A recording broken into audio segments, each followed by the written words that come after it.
Liverpool 2, Fulham 1.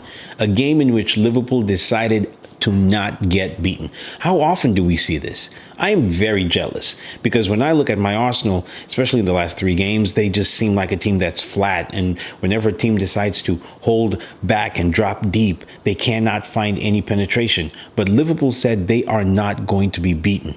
They decided to go hammer and tongs. They beat that Fulham wall down until it broke.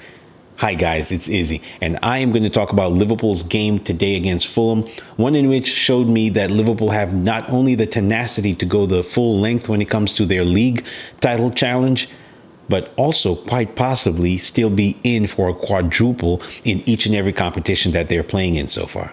So this game was one of which you could see Fulham being able to cause Liverpool some problems. Fulham have been playing well of late. They seem to be very organized. And whenever they go to Anfield, they always seem to have something in them that can frustrate Liverpool. Today, Liverpool did not have Trent Alexander-Arnold, and of course, they didn't have Salah. So the thing is that Trent Alexander-Arnold is so important to this team when they go forward that, especially when you combine him with Robertson, they seem to have a very, very good ability to open up a team because Liverpool depends very much on their width. Today, they didn't have Alexander-Arnold, and the output that Salah would give them was also missing.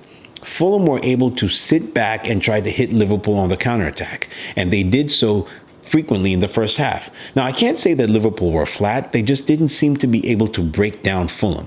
And Fulham eventually took the lead after Willian was able to latch onto a ball that was kind of shadily developed by Van Dijk and his inability to try and clear the ball clearly. He was able to switch back, cut through Konate, and put the ball between the legs of Van Dijk right past Kelleher. At this point, Liverpool were now starting to think, is this not going to be our day?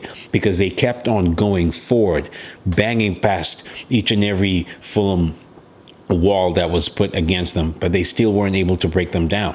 And one thing that I really admire about Liverpool is that whenever they go to halftime, Klopp always seems to have this great ability to switch things in game. And that's exactly what he did, because I can't say Liverpool came out as a different team than what they were in the first half, but what they definitely did was become more aggressive. They just kept on pounding on that Fulham door. And the next thing you know, Curtis Jones was able to turn in a heavily deflected shot past Leno, one that for a while looked like it wasn't going to happen. This was at 67 minutes. Now, Liverpool are one of those teams that have this strong ability to score late in games. They didn't need to do that in this game because only 3 minutes later, they were able to get Cody Gakpo to latch on to a ball, turn it so coolly right past Leno. And at this point, you could have feared for Fulham because Liverpool looked as though they were in the mood to cause some damage.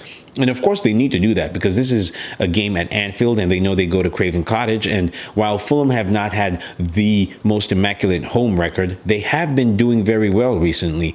And this is their first Carabao Cup semifinal appearance, and they want to impress. They're going to be able to do it in a home crowd, and you never want to go to a second leg fixture away from home against a lesser team who has nothing to lose, because Fulham now have nothing to lose. A 2-1 victory for Liverpool looks good for them right now, but this game is definitely still in the balance.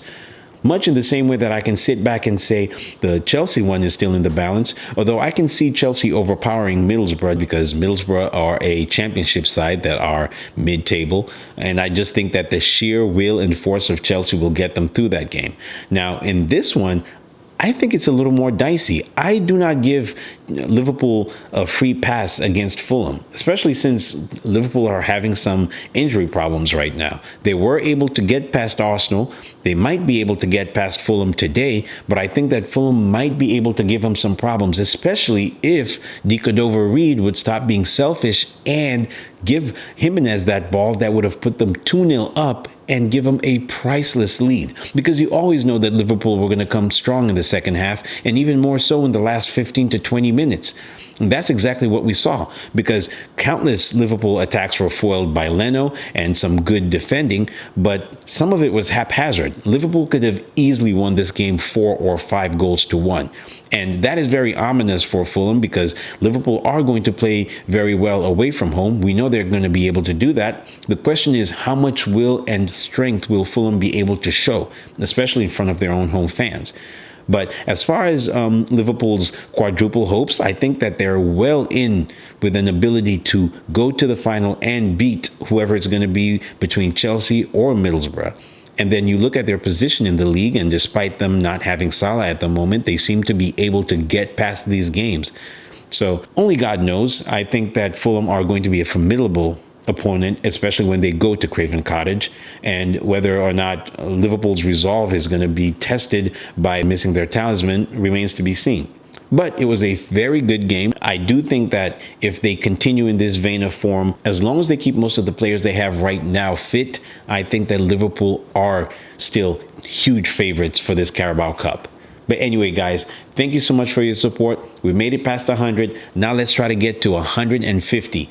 With you guys' help, we might be able to do it. But anyway, it's Izzy. And until the next time, thank you for watching. Peace.